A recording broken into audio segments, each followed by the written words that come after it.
अगर एक इंसान बोलता है कि हमारे शरीर में टोटल सिरा 40 होता है, वहीं दूसरा इंसान बोलता है कि हमारे शरीर में टोटल सिरा 700 होता है, और हम बोलते हैं दोनों सही है, तो आखिर दोनों कैसे सही है आज के लेक्चर में देखने वाले हैं।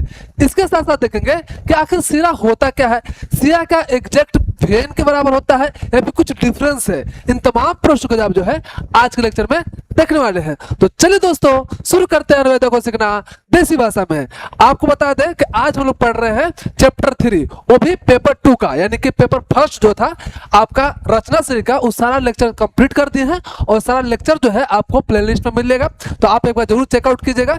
इसके साथ साथ बता दें कि आपको जो है इस जिस नोट्स आपको पढ़ाने जा रहे हैं वो नोट्स जो है आपको टेलीग्राम पर मिलेगा, और टेलीग्राम का जो लिंक है आपको वीडियो के डिस्क्रिप्शन में मिल जाएगा। इसके साथ साथ सबसे लास्ट बात बता रहे हैं, घबराइए नहीं, ये सबसे लास्ट बात है, वो ये बता रहे हैं साहब कि इस लेक्चर में आपको श्लोक वगैरह नहीं मिलेगा, अभी मिलेगा भी तो बहुत कम मिलेगा, तो घबराइएगा नहीं। इस सारा श्लोक जो है एक जगह आपको पीडीएफ के फॉर्म में मिल जाएगा, और पीडीएफ जो है आपको टेलीग्राम पे ही मिलेगा, है ना। तो आप जो है एक बार इस लेक्चर का बस इतना उद्देश्य है कि इस चैप्टर में जो भी अच्छा कॉन्सेप्ट है वो सारे कॉन्सेप्ट को आपको अच्छा से समझा दिया जाए और बता दिया जाए, ताकि जब भी आप उस श्लोक का पीडीएफ पढ़ते हो तो आपको रटना ना पड़े, अपने आप याद हो जाए। तो खैर ऐसा बात को छोड़ते हैं, स्टार्ट करते हैं आज का चैप्टर। तो ध्यान समझिएगा, आज का चैप्टर का नाम है भाई साहब, आज का चैप्टर है सिरा शरीर और सिरा वेद विज्ञान। कि आखिर सिरा है क्या, ध्यान समझिएगा कि आखिर सिरा है क्या। तो बहुत अच्छा लाइन लिखा हुआ है, क्या लिखा हुआ है साहब, शरणार्थ सिरा। अब भाई साहब शरणार्थ सिरा क्या होता है, मतलब सिंपल सा जो निरंतर बहे, है ना, जो निरंतर बहता रहे, जो फ्लो करता रहे। इसके साथ साथ भाई साहब इसमें फ्लो करेगा तो क्या फ्लो करेगा, है ना, तो इसमें फ्लूइड फ्लो करता है, जैसे फ्लूइड हो गया, जैसे न्यूट्रिएंट हो गया, इस सारा चीज क्या करे, फ्लो करे, उसे ही सिरा बोलते हैं। इसी को बोला गया शरणार्थ सिरा। अब आपको डाउट आना चाहिए, क्या डाउट आना चाहिए कि देखिए कोई कोई क्या बोलता है, या फिर मैक्सिमम लोग, हम भी आगे बात बोलेंगे समझाने के लिए कि सिरा को क्या बोलते हैं हम लोग, वेन बोलते हैं।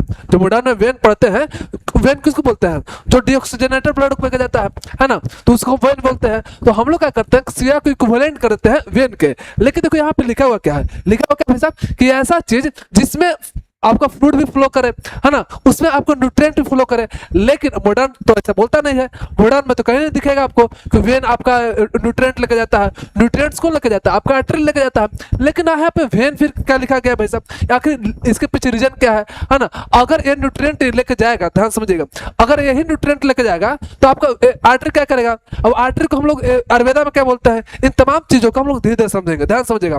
पहले बात करते हैं कि देखिए जो सिरा है ना वो आप इक्विवेलेंट कर सकते हो किसको, आप वेन से इक्विवेलेंट कर सकते हो।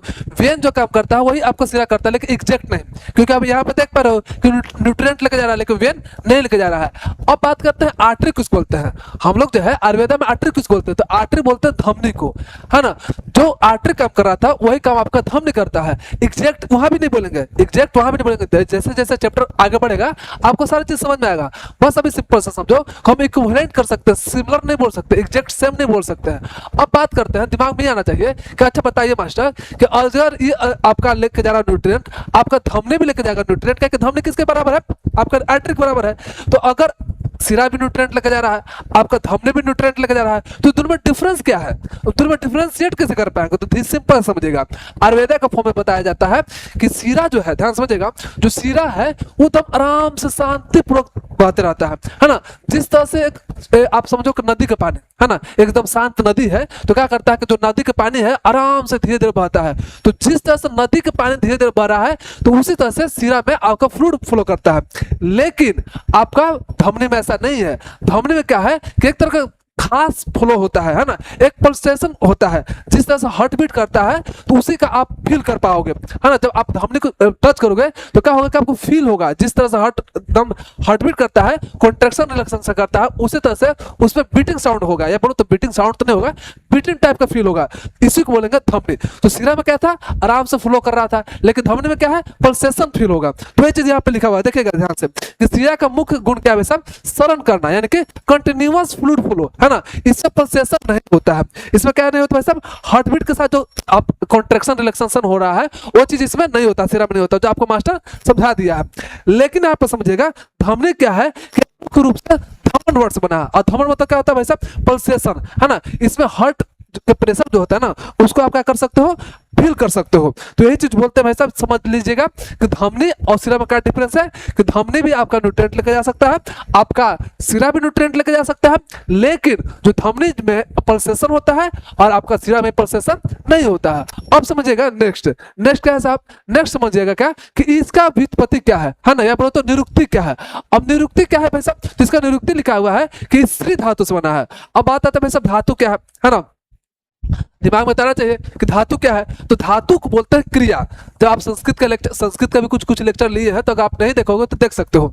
तो अभी आपको समझा रहे हैं कि धातु क्या है। तो धातु एक लाइक क्रिया है। अब बात करो भाई साहब क्रिया क्या है, तो क्रिया सिंपल से समझो कि जो कर रहे हैं ना, जिसमें देखो ऐसा सेंटेंस बोल सकते हो शब्द, है ना, ऐसा शब्द यानी कि ऐसा वर्ड जिसमें ना लगे, लास्ट में ना आए, उसको बोलेंगे क्रिया। जैसे पढ़ना, पढ़ना क्या है, एक क्रिया है। लिखना लास्ट में क्या है, ना है, तो इसमें भी क्या है, एक क्रिया है। तो अल्टीमेट जो है, जिस शब्द में लास्ट में ना लगे उसी को क्रिया बोलते हैं। और क्रिया ही क्या है, धातु है।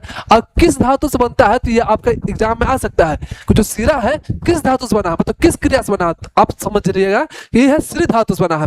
अब बात है भाई साहब श्री होने होता क्या है, तो श्री मतलब होता है शरण। अब बात करोगे भाई साहब शरण होना क्या होता है, शरण मतलब होता है मूवमेंट या बोलो तो फ्लो, यानी कि जिस, आप देखो यहाँ पे लिखा हुआ है बहुत अच्छा से कि जो पदार्थ यानी कि द्रव हो गया, रक्त हो गया, मतलब कि इत्यादि, है ना, द्रव हो गया, रक्त हो गया, ये सब सारा चीज जो है जिस चीज में आपको वहन करे, जिसमें फ्लो करे, ध्यान समझिएगा, जिसमें फ्लो करे उसे क्या बोलते हैं, सिरा बोलते हैं। तो एक लाइन में समझिएगा, ये जो है सिरा जो है श्री धातु से बना है।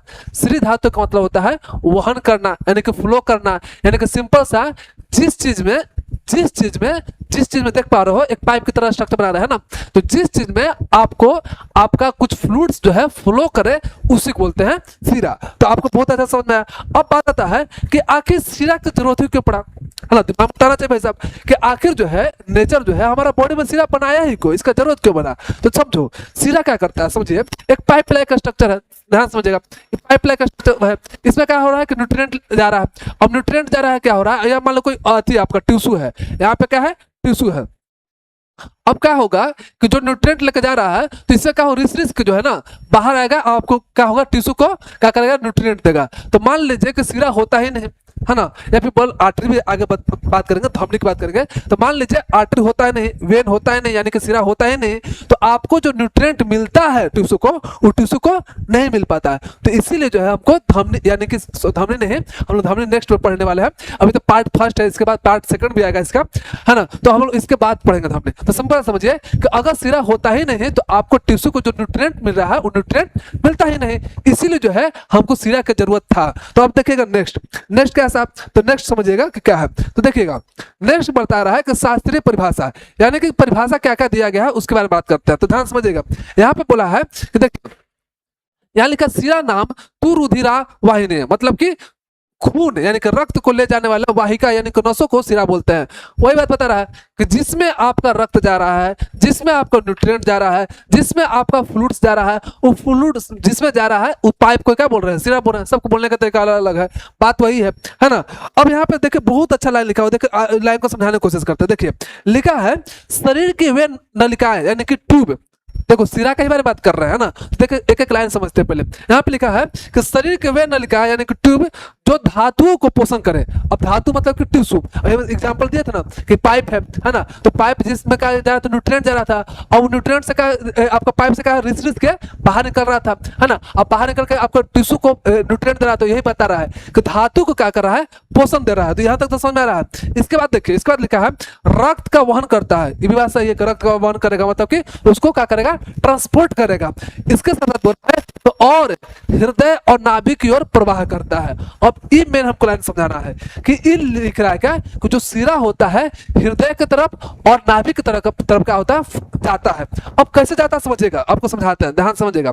अब देखिए, अब आपको तो वेन समझिएगा कि हम बता रहे हैं क्या चीज, आपको बता रहे हैं सीरा, सीरा मतलब क्या होता है, वेन होता है। तो वेन क्या करता है कि आपका डीऑक्सीजनेटेड ब्लड को लेकर कहाँ लेके जाता है, हृदय तक लेकर जाता है। तो इस लाइन बहुत अच्छा से क्लियर होगा कि जो लिखा हुआ था कि सीरा क्या करता है कि किधर क्यों जाता है, हृदय की तरफ जाता है। सीरा कहाँ जाता है भाई साहब, हृदय की तरफ जाता है। हृदय की तरफ क्यों जाता है, क्योंकि हम लोग वेन में पढ़े हैं, वेन में क्या पढ़े हैं कि डीऑक्सीजनेटेड ब्लड कहाँ जाता है, आपका हार्ट तक जाता है, हार्ट से फिर कहाँ जाएगा, लंग्स में जाएगा प्यूरिफिकेशन करने के लिए। तो खैर अभी सिंपल समझे, एक लाइन समझाएं आपको कि जो सीरा है कहाँ जा रहा है, हार्ट के पास जा रहा है। लेकिन अब यहाँ पे ध्यान समझिएगा कि इसके साथ साथ लिखा है कि नाभि की तरफ जाता है।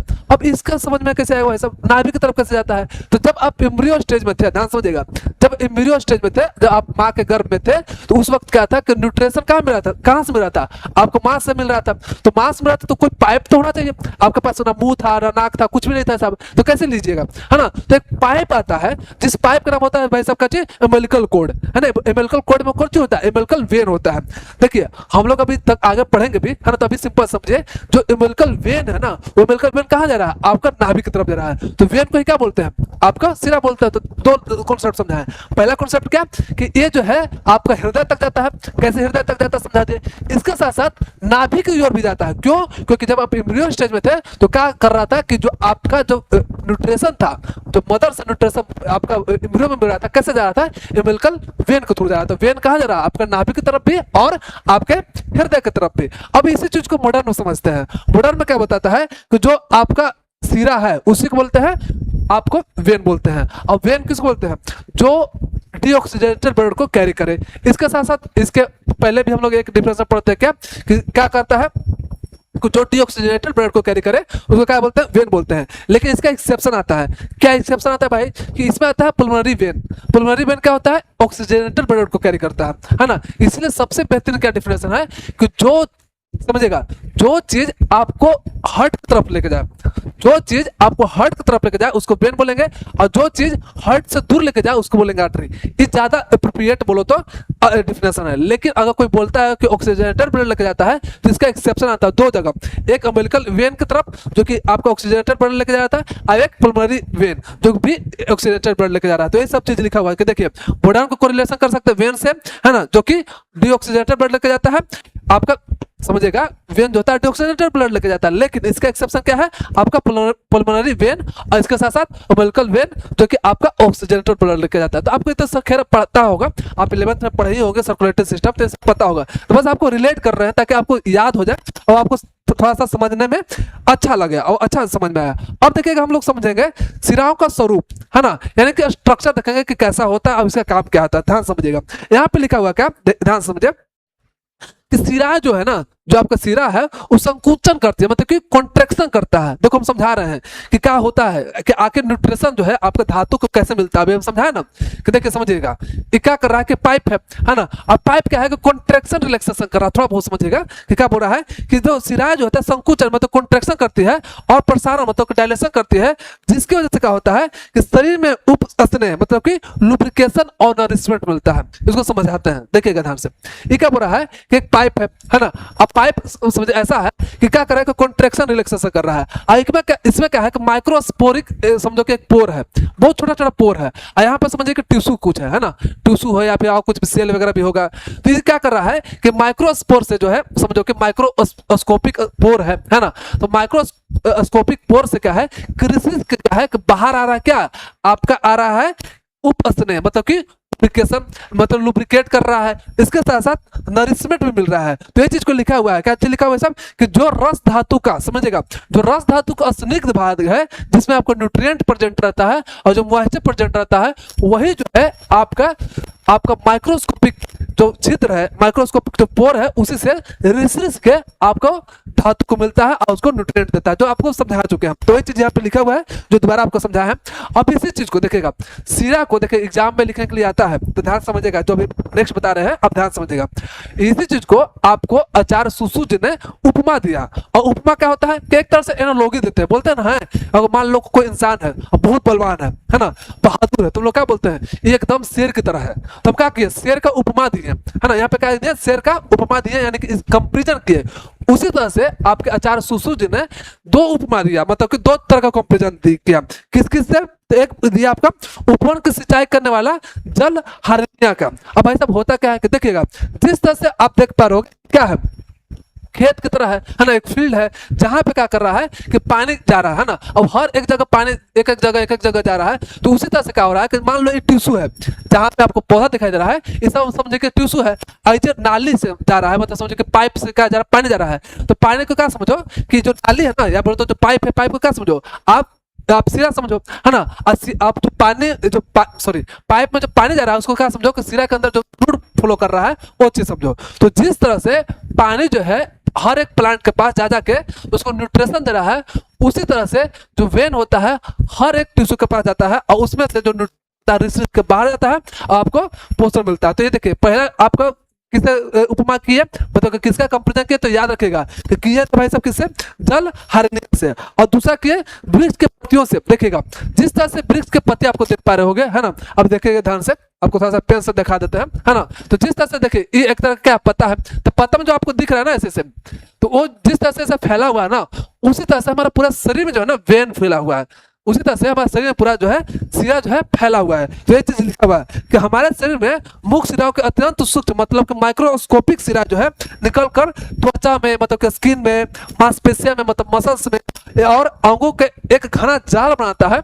जिस तरह से ये जो एक तरह का जाल बना रहा है, एक नेटवर्क लाइक स्ट्रक्चर बना रहा है, उसी तरह से जो सिरा है पूरे बॉडी में एक तरह का नेटवर्क लाइक स्ट्रक्चर बनाता है। तो देखिएगा, याद रखिएगा कि सुसु जो है दो उपमा कौन कौन सा दिए थे। तो एक याद रखिएगा खेत वाला, एक याद रखिएगा पत्ता वाला, है ना। तो आप बस एक बार इसको अच्छा से देख लीजिए, फिर हम लोग नेक्स्ट कॉन्सेप्ट के बारे में बात करेंगे।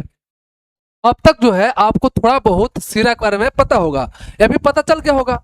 अब जो बात करेंगे कि आखिर जो है सिरा का उत्पत्ति कैसे होता है, या बोलो तो कहां से होता है। तो बात करते हैं सिरा की उत्पत्ति। तो ध्यान समझिएगा, अकॉर्डिंग टू आयुर्वेद बताया जाता है कि सिरा की उत्पत्ति जो होता है, या बोलो तो मूल स्थान आपका नाभि बताया जाता है। तो अगर कभी ऑब्जेक्टिव में आए तो आप जरूर बताइएगा कि नाभि होता है। ये देखिए लिखा हुआ, शरीर के सभी सिराओं का मूल स्थान क्या है, तो बताइएगा नाभि है। अब समझिएगा कि आखिर नाभि क्यों है ना। हमारे आचार्य लोग नाभि को क्यों बताए, तो देखिए बहुत अच्छा से एक्सप्लेन किया है कि देखिए कि जो बच्चा होता है, जब बच्चा पेट में होता है, माँ के पेट में होता है, जब गर्भ में होता है, तो उसके पास ना मुंह है खाने के लिए, ना आपका लंग्स है जिससे सांस ले, है ना। तो ये सब चीज नहीं है, तो उसको क्या कर रहे हैं कि उसको हमको न्यूट्रिएंट देना है, उसको जिंदा रखना है, तो हमको क्या करना है, सिरा के थ्रू हमको भेजना पड़ेगा। ध्यान से सुनिएगा, सिरा क्या कर रहा था, पोषक तत्व को लेकर जा रहा था। तो पोषक तत्व को लेकर जा रहा था, तो हमको जो है, हमको पता है कि हम क्या करते हैं कि माँ का जो है मैटरनल ब्लड से जाता है आपका कहाँ, बच्चा के पास जाता है, न्यूट्रिएंट जाता है,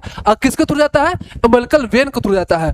तो अब जब आपके पास मुंह नहीं था, तब आपके पास न्यूट्रिएंट को लेके जा रहा था, सिरा लेके जा रहा था। और सिरा कहाँ लेके जा रहा था, नाभि की तरफ लेके जा रहा था, है ना, अम्बिलिकल वेन के थ्रू जा रहा था। तो इसीलिए आपके आचार्य ने बताया है कि जितना भी सिरा है वो आपका कहाँ से उत्पत्ति हुआ है, आपके नाभि से उत्पत्ति है, या बोलो तो उसका मूल स्थान नाभि है। तो याद रखेगा ये चीज यहाँ पे लिखा हुआ है कि देखिए कि क्योंकि गर्भ में शिशु ना तो मुंह से खाना खा सकता था और ना ही फेफड़ों से सांस ले सकता था, है ना। उसके लिए जीवित रहने के लिए और या फिर उसको बढ़ने के लिए, बोलो तो वाइटल एनर्जी को मेंटेन करने के लिए वो क्या चाहिए था, उसको आपका न्यूट्रिएंट चाहिए था। और न्यूट्रिएंट जो है सिरा लेके जा रहा था, और सिरा कहाँ लेके जा रहा था, नाभि की तरफ लेके जा रहा था। इसीलिए बोला गया कि जो है आपका मूल स्थान आपका नाभि है। अब समझिएगा कि देखिए एक तरह से समझिए कि नाभि है ना, ये क्या है नाभि भाई साहब।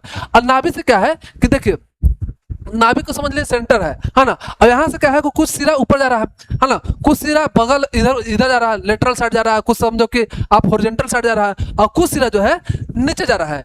इसलिए जो आप देख पाओगे कि सिरा को देखिएगा, समझिएगा कि नाभि की सिरा जो है कुछ उर्द जाती है, मतलब ऊपर की ओर जाती है, कुछ जो है त्रियक मतलब कि आसपास जाती है, और कुछ जो है अधोमुख मतलब कि नीचे की ओर फैलती है। तो आप याद रखिएगा। अब बात करोगे भाई सब उर्द जाके किधर जाती है, तो देखिएगा कि उर्द जाके मतलब जैसे कि हृदय के पास जाएगी, मस्तिष्क के पास जाएगी, आंखें के पास जाएगी, और आपके अधोमुख की तरफ मतलब कि आपका पैर हो गया, गर्भाशय हो गया, है ना, मलाशय हो गया, इस सब के पास आपका क्या जाएगी, आपके सिराएं जाएगी, और सिराएं से क्या जाएगा, न्यूट्रिएंट जाएगा, जिससे उसका विकास होगा। इसके साथ साथ त्रियक यानी कि हॉरिजॉन्टल और लेटरल में जाएगा कि आसपास के अंग के पास आपका ये सब सिरा जाएगा जो कि आपको न्यूट्रिएंट को कैरी करके जाएगा। आप एक लाइन में समझो, एक लाइन में कैसा था साहब कि अगर आपसे पूछा जाए कि सिरा का मूल स्थान क्या है तो नाभि है, और नाभि से जो है पूरे शरीर में आपका सिरा फैलता है। कुछ सिरा ऊपर जाती है, मतलब कि ऊपर को न्यूट्रिएंट पहुंचाती है, कुछ सिरा अगल बगल जाती है जिसको तिर्यक बोलते हैं, कुछ सिरा नीचे जाता है जिसको हम अधोमुखी बोलते हैं। इसको आपको बहुत अच्छा समझ में आया होगा।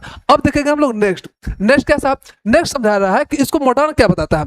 ये तो आप बता रहे हो आयुर्वेदा के हिसाब से, क्या बता रहे हो भाई साहब कि सिरा का मूल स्थान आपका नाभि है। अब इसको मॉडर्न क्या बताता है, देखो मॉडर्न में यही बताता है। मॉडर्न क्या बताता है कि जिस तरह से उम्बिलिकल देखिएगा, फीटल उम्बिलिकल वेस्कुलर सिस्टम में आपका उम्बिलिकल वेन होता है, उम्बिलिकल आर्टरी होता है, और अभी आपको पता है कि उम्बिलिकल वेन से क्या होता है कि जो ऑक्सीजनेटेड ब्लड जो होता है बेबी के पास पहुंचा है, और जो डीऑक्सीजनेटेड ब्लड है ना, जो वेस्ट है उम्बिलिकल आर्टरी से बाहर निकल जाता है, ये पता है। यही चीज आपका सिरक बता रहा था, है ना। तो यहाँ तक तो सही है। तो देखो दोनों की सिमिलरिटी क्या है भाई साहब, दोनों में क्या सिमिलर है, तो दोनों जो है, दोनों के साथ जो है गर्भ में जो है उम्बिलिकल वेन जो है ऑक्सीजनेटेड ब्लड और आपका न्यूट्रिएंट को लेके जा रहा था। लेकिन इसमें दोनों में डिफरेंस क्या है, तो समझिएगा दोनों में डिफरेंस ये है कि आपके मॉडर्न क्या बताता है कि जब आफ्टर द बर्थ, जब बच्चा जन्म ले लेता है ना, तो उसके बाद क्या होता है कि देखिए उसका जो सिस्टम है, जो नाभि से जा रहा था, जो न्यूट्रिएंट जो है नाभि से जा रहा था, अम्बिलिकल वेन से जा रहा था, वो क्या है बंद हो जाता है। वहां पे एक लिगामेंट आ जाता है, उसी को बोलते हैं भाई साहब लिगामेंटम टेरिस, है ना। लिगामेंटम टेरिस क्या है कि एक तरह से उसको जो रास्ता था ना, वो रास्ता को क्या किया, बंद कर दिया। लेकिन आपका मॉडर्न साइंस की बात मानता, लेकिन जो आपका आयुर्वेदा है वो बोलता है कि नहीं साहब अभी भी एक्टिव है। आफ्टर बर्थ भी सब इंसान के अंदर ये जो है आपका जो सिरा का जो मूल स्थान है वो एक्टिव है, और इसको बताया है मर्म स्थान है। अब बात बोले भाई साहब मर्म स्थान क्या है ना, एक और नया कॉन्सेप्ट आ गया। तो देखो सिंपल सा है, मर्म स्थान क्या है कि मर्म एक स्थान, एक तरह का बोलो तो सेंसिटिव एरिया है ना, सेंसिटिव पॉइंट बोल सकते हो। सेंसिटिव पॉइंट है जहां पे अगर आघात लग जाए, मतलब चोट लग जाए, तो इंसान का मौत भी हो सकता है। तो याद रखिएगा कि मर्म वह स्थान है जो वहां पे अगर थोड़ा सा भी चोट लग जाए, या फिर बोलो तो उसको बचा कर रखना चाहिए, ताकि अगर आघात लगता है तो हो सकता है कि किसी का मृत्यु हो जाए। इसके साथ साथ बहुत अच्छा लाइन समझाया जाता है कि देखिएगा बनता कैसे, समझिएगा मर्म स्थान बनता कैसे बोलो तो मर्म बिंदु कैसे बनता है, जहां पे आपको 5 चीज मिलता है। ध्यान समझिएगा 5 चीज कौन कौन सा होता है, देखिएगा आपके एग्जाम में पूछा जा सकता है, आपके वाइवा में पूछा जा सकता है, तो आप ध्यान समझिएगा 5 चीज का कैसा है भाई। तो देखिएगा एक मांस है जिसको हम लोग मसल्स बोलते हैं, एक आपका सिरा है जिसको आप ब्लड वेसल्स बोल सकते हो, वेन बोल सकते हो, एक स्नायु है जिसको आप लिगामेंट बोल सकते हो या फिर टेंडन बोल सकते हो, और अस्थि और संधि मतलब कि बोन और ज्वाइंट्स। ये पांचों चीज ध्यान समझिएगा, ऐसा पॉइंट जहां पे ये 5 चीज मिलते हैं, इसके साथ साथ वो ऐसा पॉइंट बन जाता है जो कि बहुत ज्यादा हाईली सेंसिटिव होता है, क्योंकि वहां पे आघात हुआ, चोट लगा तो हो सकता है इंसान मर जाए, उसी को बोलते हैं मर्म। आपको क्या समझा रहे थे साहब, आपको सिंपल से समझा रहे थे कि एक ऐसा जगह है ना, तो नाभि जो है एक मर्म स्थान है। आपका मॉडर्न साइंस क्या होता है कि बंद हो जाता है ना, लिगामेंट के थ्रू हो जाता है बंद, इसका काम खत्म।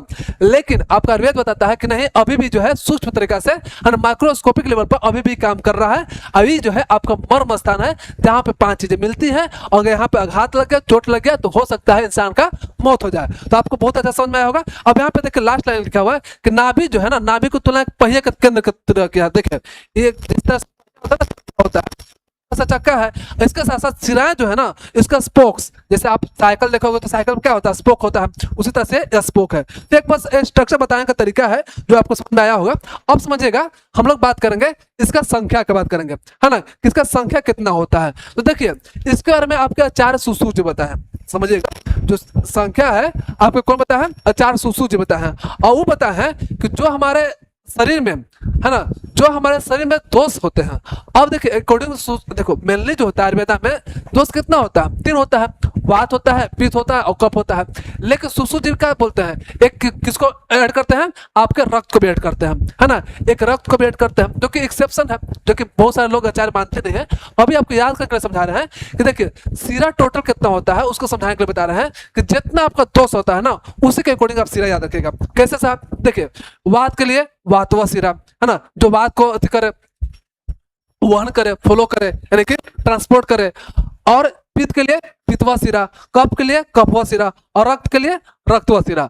और प्रत्येक में ध्यान समझिएगा, प्रत्येक में कितना सिरा है भाई साहब आपका 10-10। तो देखो याद करना कितना आसान है ना। तो टोटल कितना हो गया, 4 गो दोस्त था अकॉर्डिंग टू सुश्रुत, और प्रत्येक के लिए कितना था 10-10 था, तो 4 × 10 कितना हो गया 14 हो गया। तो याद रखिएगा कि अकॉर्डिंग टू सुश्रुत बताया जाता है कि मूल सिरा जो होता है टोटल कितना होता है 40 होता है। आपको बताया था जब लेक्चर स्टार्ट किया था तो बताया था कि हमारे शरीर में एक इंसान क्या बताया था कि 40 को सिरा होता है, एक इंसान 700 बताया था। दोनों हम बताया था कि दोनों सही है, तो एक तो सही बता दिए। कैसा सही है भाई साहब कि आप सुश्रुत जी का बता रहे हैं कि जिस तरह से हमारा दोस्त 4 होता है, देखो गलत है, 4 लोग नहीं मानते हैं, हम बता रहे हैं अकॉर्डिंग टू सुश्रुत, है ना। तो जिस तरह से 4 आपका दोस्त होता है वात पित्त कफ और रक्त, तो उसी के हिसाब से आपको चार में बांट दिए कि जैसे वात कौन हो गया भाई साहब, वातवा सिरा, पित्तवा सिरा, कफवा सिरा और रक्तवा सिरा, और प्रत्येक में 10-10, तो उस हिसाब से 40 हो गया। देखिए ई भी आ सकता है कि इसका रंग कैसा होता है, मतलब कि वातवा सिरा का रंग कैसा होता है, तो देखिए अरुण मतलब कि हल्का लाल की तरह हो सकता है ना। इसके साथ साथ आपका रंग जो होता है आपका पित्तवा सिरा का क्या होता है, नीला होता है, ब्लू कलर का होता है, जबकि कफवा सिरा का होता है श्वेत, मतलब कि व्हाइट कलर का होता है। और आपको पता ही है रक्तवा सिरा का क्या होगा कलर आपका रेड होगा, है ना। तो ये होता है रेड।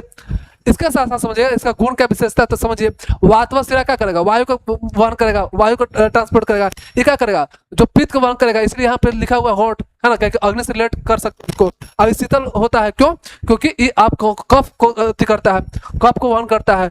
और जो है ये ना अधिक उष्ण होता है और ना अधिक शीत होता है, मतलब कि ना ज्यादा हॉट होता है ना ज्यादा कोल्ड होता है। तो आप जो है इसको जरूर याद कीजिएगा, एग्जाम में बार पूछा जाता है। अब हम लोग समझते हैं क्या कि 700 कैसे होता है, तो ध्यान समझिएगा 700 कैसे होता है उसको समझाते हैं। अब ये भी सही है कैसे समझाते हैं, देखिएगा। देखिए सिंपल सा, अभी 40 को समझ में आया, 40 को होता है वातवा पित्तवा और कफवा और लास्ट रक्तवा के हिसाब से। तो अब समझो कैसे होता है। मान लो कि एक पेड़ है ना, एक पेड़ है, आपको दिख रहा होगा साहब, पेड़ दिख रहा है, थोड़ा टेलीविजन पर देखना पड़ता है ना, तो दिख रहा होगा, है ना। इसको थोड़ा सा कलर चेंज कर लेगा, रेड व्हाइट कर लेते हैं, है ना, अच्छा लगेगा आपको, समझिएगा। देखिएगा, अरे अब समझिएगा। अरे यार कलर चेंज करने से क्या फायदा हुआ भाई, जब कलर चेंज नहीं हुआ।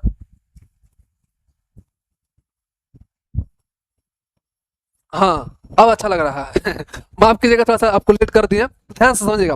अब समझिएगा कि ये क्या है कि एक पेड़ है ना। अब पेड़ से जो है मेन ब्रांच 4 गो निकला है, मेन ब्रांच 4 गो निकला है, 1 गो 2 गो 3 गो, एक और ले लीजिए भाई 4 गो।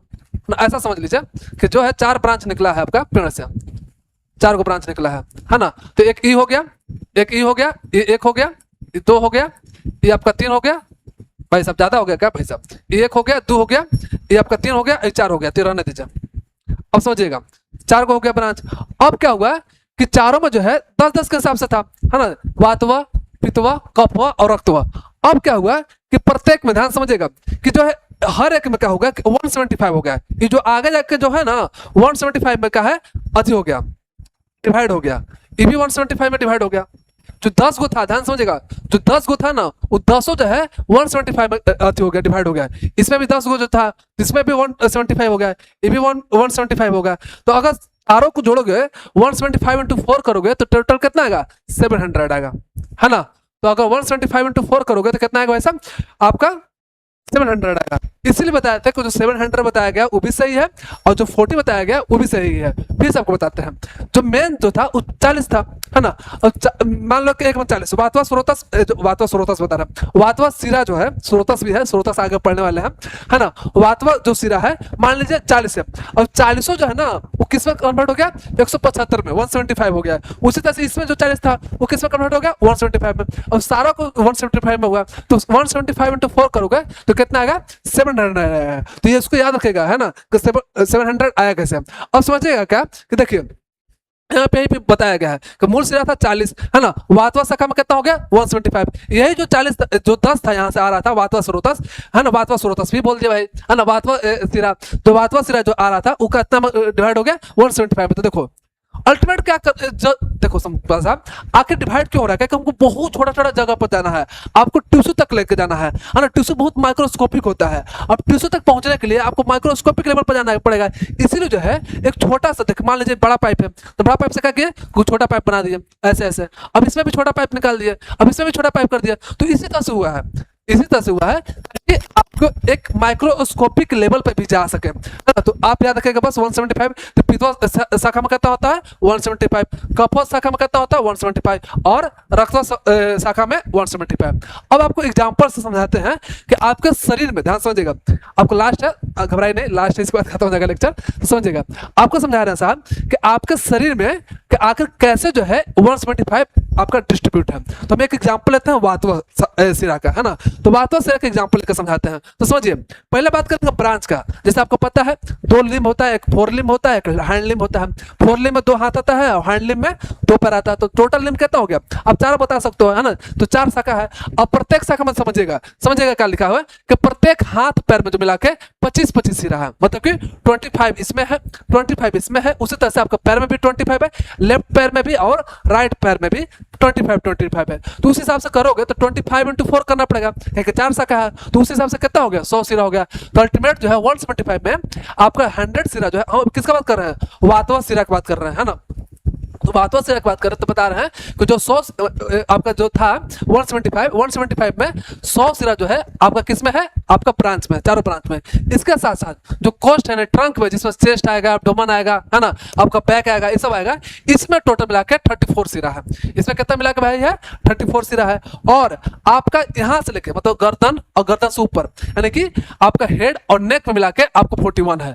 अब इस सबको ऐड करोगे ना, 100 प्लस आप 34 प्लस 41, तो कितना आया 175 आया। तो ये जो है आपका किसका आया भाई साहब, वातवा का आया, वातवा का आया, है ना, वातवा सिरा का आया। अब समझिएगा कि आप पूछोगे कि आप बताइए मास्टर पित्वा सिरा कैसे डिस्ट्रीब्यूट है, ऐसे डिस्ट्रीब्यूट है क्या, या फिर कुछ अलग तरीके से डिस्ट्रीब्यूट है। आपका कफवा सिरा जो है कैसे डिस्ट्रीब्यूट बॉडी में है, आपका रक्तवा सिरा कैसे डिस्ट्रीब्यूट बॉडी में है। तो देखो सबसे खूबसूरत बात यह है कि सारा चीज का डिस्ट्रीब्यूशन ऐसा ही है जैसा इसमें बताया है कि जैसे यहाँ पे लिखा गया था 100 है, आपका ब्रांच में पूरा ब्रांच मिला के वातवा सिरा कितना था 100 था, उसी तरह से पित्वा सिरा भी 100 है ना। जिस तरह से वातवा सिरा जो कोष्ठ में था कितना था 34 है, उसी तरह से आपका पित्वा, कफवा और रक्तवा सिरा भी 34 ही है। और जिस तरह से चतुर्गत के ऊपर मतलब कि हेड और नेक में आपका कितना था 41 सिरा था क्या, वातवा सिरा, उसी तरह से आपका पित्वा सिरा भी है, कफवा सिरा भी है और रक्तवा सिरा भी है। तो कभी भी अगर आया तो पूरा भर भर के लिखिएगा, है ना। वातवा सिरा कैसे लिख दीजिएगा, कफवा सिरा लिख दीजिएगा, ताकि एग्जामिनर को लगे कि भाई साहब बहुत अच्छा से पढ़ा है। तो आपको जो है समझ में आया होगा कि आखिर 175 है कैसे। और अल्टीमेट जो है एक इंसान पढ़ा था क्या 40 सिरा और एक इंसान पढ़ा था क्या 700 सिरा, और दोनों आखिर सही कैसे है आपको समझ में आया होगा। तो बस आज का लेक्चर यहाँ पे समाप्त करते हैं। तो ऐसे पढ़ते रहिए, मुस्कुराते रहिए और लाइफ में कुछ बेहतर कीजिए। मिलते हैं अगले वीडियो में, तब तक के लिए नमस्कार।